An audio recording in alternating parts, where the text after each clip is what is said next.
Welcome to Stab the Dragon Productions, episode number 178, whiskey review number 62. This is Thursday, July 25th, 2024, and it's currently about 92 degrees in Fort Worth, Texas. Today we're going to kill a bottle and do a review. Old Overholt rye whiskey, 86 proof, 4-year-old, straight rye whiskey, 4-year-old. This is distilled and produced by Beam Suntory. And actually Beam Suntory in April of this year changed to just Suntory Global. So the Japanese purchased it many years ago, have now totally taken over the name.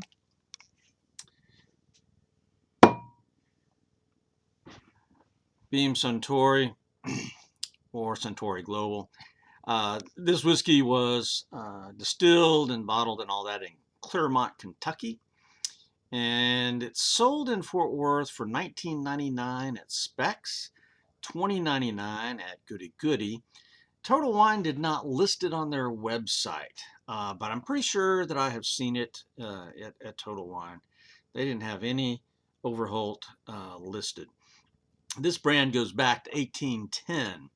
And Henry Oberholzer, with his son Abraham Overholt, that's the Americanized version, in Western Pennsylvania. And it's claimed to be the oldest continually maintained American whiskey brand.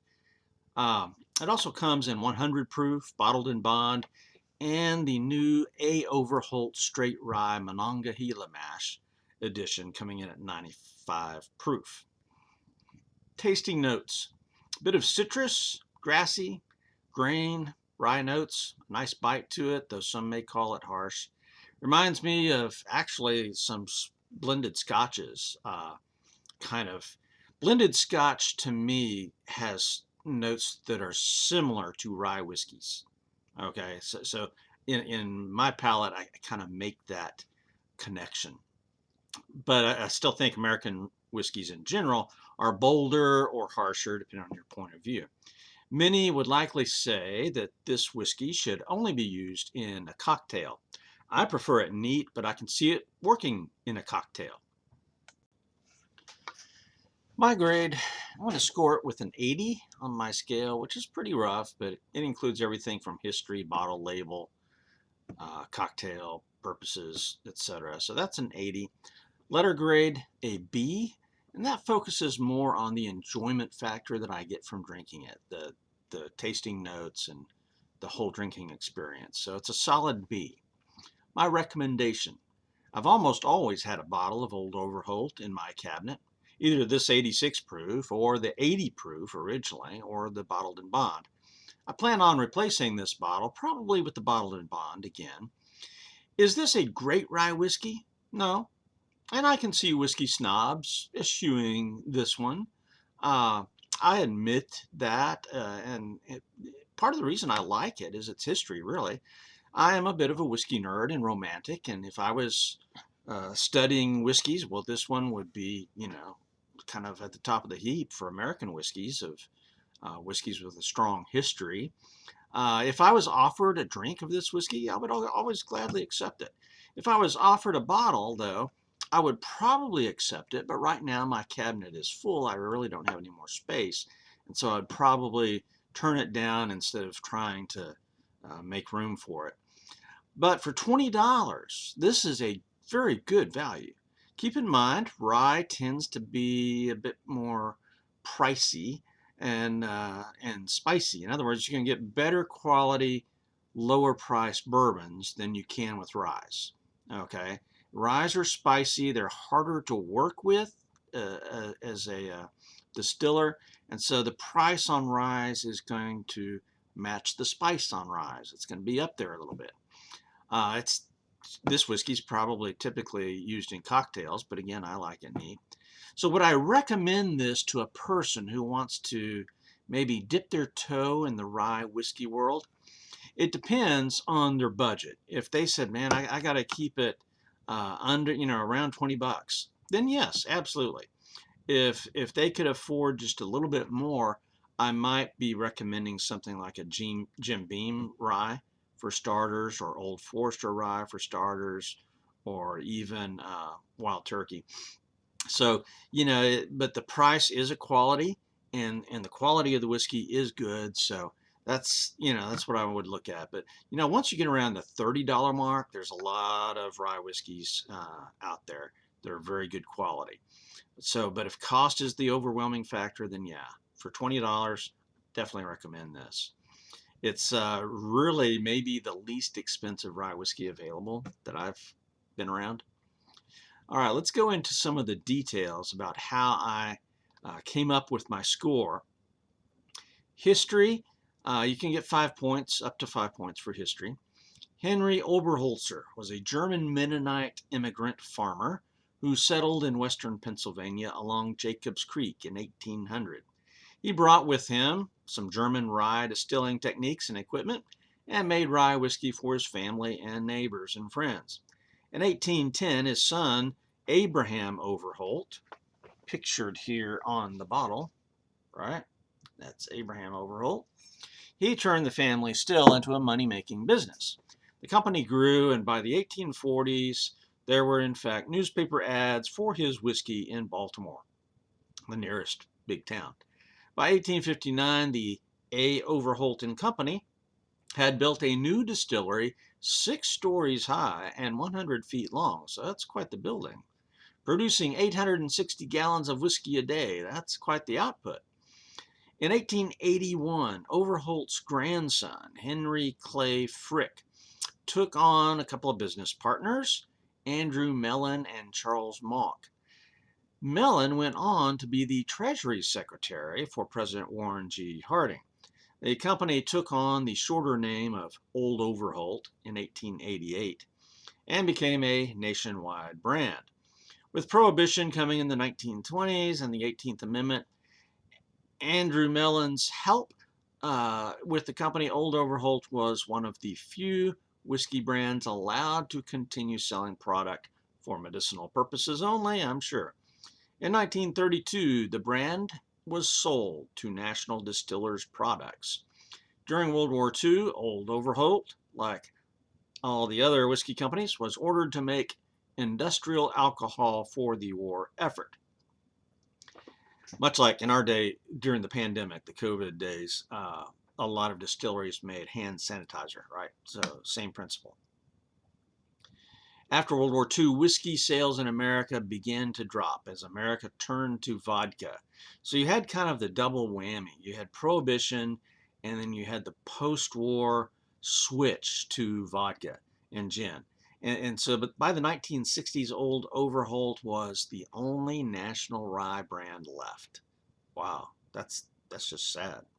The brand was purchased in 1987 by James B. Beam Distilling Company, which at that time was a subsidiary of American Brands. And so production was moved from Pennsylvania to Kentucky. Jim Beam was subsequently purchased by the Japanese company Suntory in 2014. Old Overholt was said to be a favorite whiskey of Ulysses S. Grant and John F. Kennedy. And so scoring this 5 points for history. This is a perfect example of why I enjoy studying whiskey. Now let's look at the bottle label and marketing. Up to 5 points on this. The bottle evokes history with a classic but simple shape. It doesn't have a fluted bottle. It's kind of a straight-walled bottle there. Nothing fancy, but it does have the dark brown glass, which I'm a fan of. The label, again, looks old-fashioned, and it's got a picture of Abraham up there on the front with established in 1810 above his head. I don't know if you can read that or not. A nice but brief historical blurb is on the back that gives just a paragraph of history that's pretty good.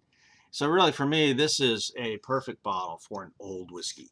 This whiskey is almost universally available, so the marketing is good, and the price makes it popular, obviously.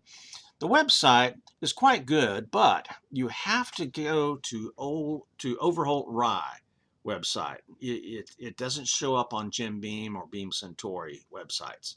Imagine that. They're not proud of this, or maybe there's some kind of a legal something or other that prevents that. Who knows? But at the Jim Beam website, you do get Jim Beam rye. Maybe they didn't want any competition with that, so that, that would make sense. Okay, so bottle, label, and marketing, full 5 points. I like this bottle, and their marketing is good. Composition, up to 15 points here. There is no official mash bill released. It's not given anywhere that I could find, but it is assumed to be close to that of a Kentucky rye, where your rye content is going to be the legal minimum of 51%, maybe as much as 75%. A lot of people in sampling this blind think it might be a bourbon, so it's going to be closer to that 51%, I think. Even though the roots of this whiskey go back to the Monongahela rye of Pennsylvania that were 100% rye in the mash bill, or very close. Mixing corn with rye became a thing in the Maryland rye and is now common in Kentucky. The website emphasizes over and over again that this is a Kentucky rye. And also, which I found, odd, given its history, but all over the website, KY rye, okay? And also the website emphasizes drinking it neat or on the rocks. The website did not say anything about cocktails. So, well, no, it's not, I don't know. I don't think it said anything about cocktails. It was on the rocks or neat. But for lack of clarity, this composition is going to have to be docked some points because, there's no mash bill given, which I get it. There's legal stuff involved there, but the history of this brand also affects the composition, though. And the bottle says it's non-chill filtered, and it's 86 proof. It's aged for 4 years. So from 15 points, it'll come down to 11. 11 points for composition. Appearance. On the website, it says that the appearance is that of dark honey. Well, I have in hand some Texas dark honey. Okay, see how dark that is, and look at the whiskey there. Now, that's dark honey. This is medium honey. Okay, not light honey, not the old Uvalde honey from Uvalde, Texas. This is a medium. It's an amber color. I tend to like dark whiskeys because I've spent so much time in Texas whiskeys. So this, on a scale of 0 to 5 for appearance, will get a 3 on my scale. That's totally subjective. The nose, up to 10 points. The website says light spices, pepper, slight fruitiness, and vanilla. I've got trouble with my nose. I have never had a super good nose, especially for whiskeys. But usually with rye, I can pick up some things. Here, nothing. Very, very light. Very light, maybe apple, maybe some kind of fruit, maybe citrus fruit. A little bit of sweet, just a hint of spices. So only 7 points. That's my basic score, given the shape of my nose. So only 7 on the nose. Taste, up to 25 points. This is the all-important category here.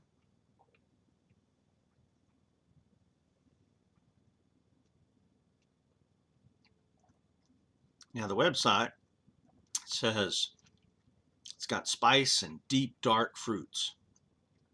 I would disagree with the dark fruits. I would say light fruits like citrus. Citrus, maybe apple. Spices, yes, yeah, it's got good spice level.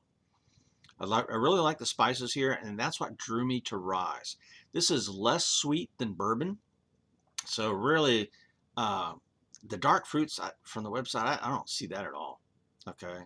But again, this tastes similar.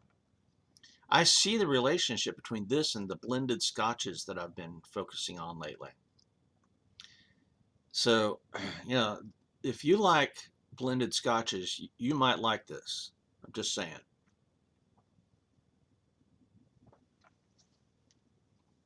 Yeah, just there's a hint of sweet. There's a little bit of candy there, like a mint candy or spearmint gum, something like that. I'm not getting any cinnamon or any vanilla, but lots of sparklies, lots of peppery spice there. So taste, I mean, I've always had a bottle of Old Overholt. I mean, this, I guess if you look at the number of bottles I've owned, this is going to be clearly one of my favorites. But taste-wise, only 21 out of 25. There's a lot of ryes that really offer more, but there's nothing wrong with this. I mean, absolutely, this is a favorite. 21 out of 25.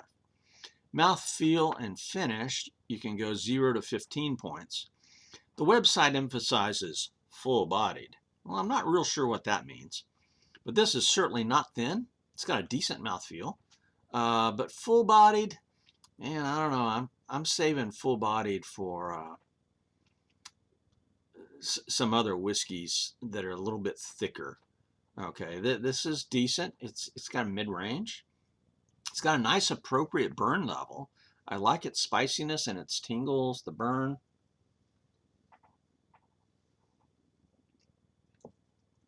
The finish is decent, and there's no ethanol. I'm not getting any negative ethanol feeling here.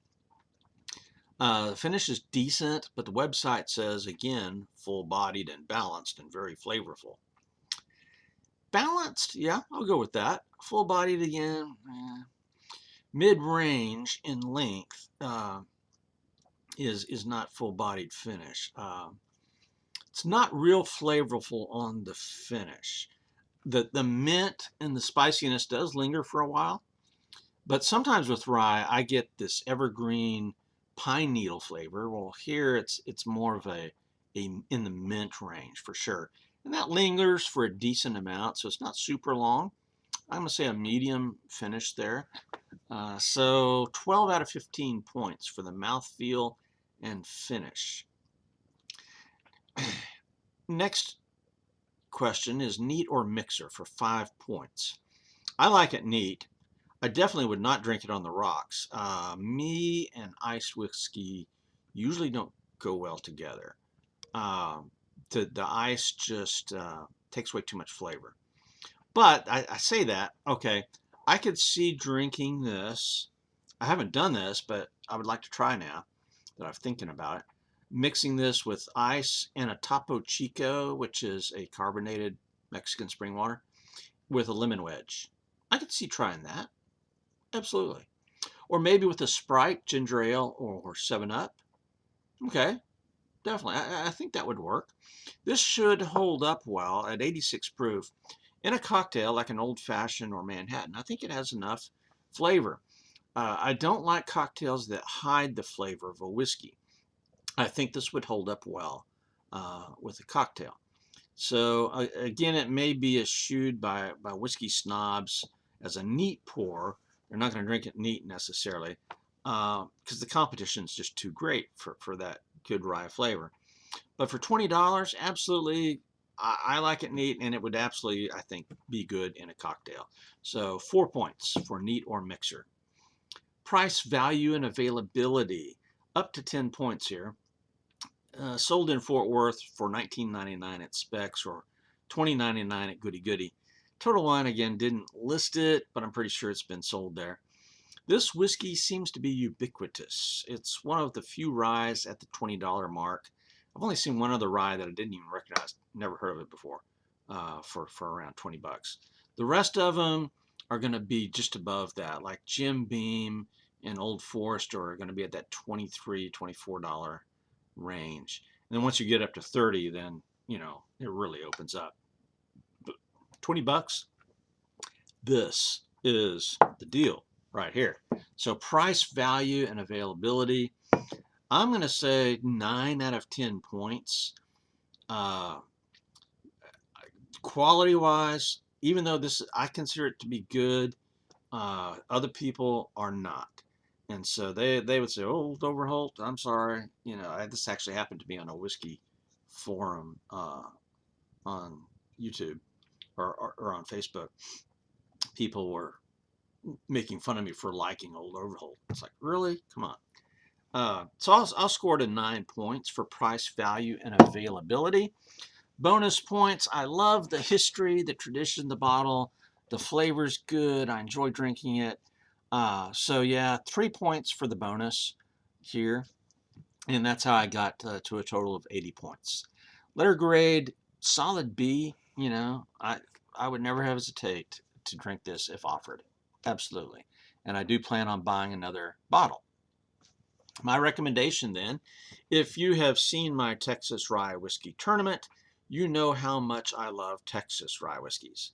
There are a lot of very good national rye whiskeys as well, and I've had a couple of dozen of them. Old Overholt is not one that I would readily recommend unless someone was stressed out about price limits. If they say, hey, I want a rye whiskey, I want to try a rye whiskey, but I'm not going to spend more than about 20 bucks. Well, that Old Overholt, absolutely. And I would give them the pros and cons on that. But you know, if somebody just asked me, hey, which rye should I start with? And you know, they were fine at the $30 to $40 range. Well, I would offer several different ryes other than this one. Okay, but so again, my recommendation is really tied with its quality and its price. I like it. I'll buy it again. Next time I'll probably get the 100 proof. But again, over the years, this is probably my 5th bottle of Old Overholt. So that tells you I like it, right? It's not as good as most other ryes I've tried, but it's plenty good. I like it. So that's my recommendation. Let me do a quick comparison, though, with this edition of Overholt. This is a new edition that's just came out, A. Overholt Monongahela Mash Bill, right? And this is 95 proof. So let me open this bottle and compare it. Okay, let's open the A. Overholt.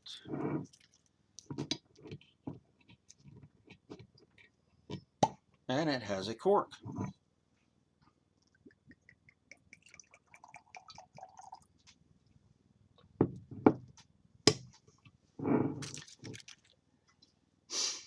There you go. Now I was chilling this glass, so it's a bit foggy. But color is almost identical. There you go. Color is real close to the same color. Now I'll never review a whiskey from a freshly opened bottle, but this is just a sample.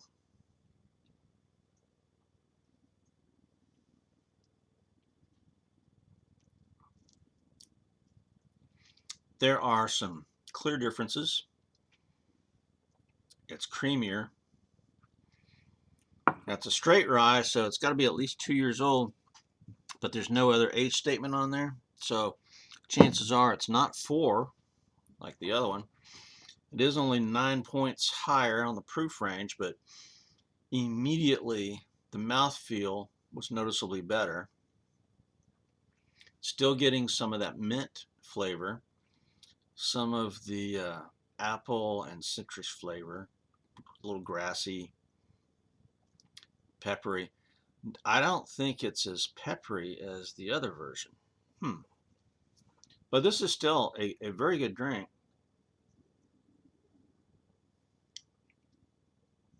And this is a much higher rye content.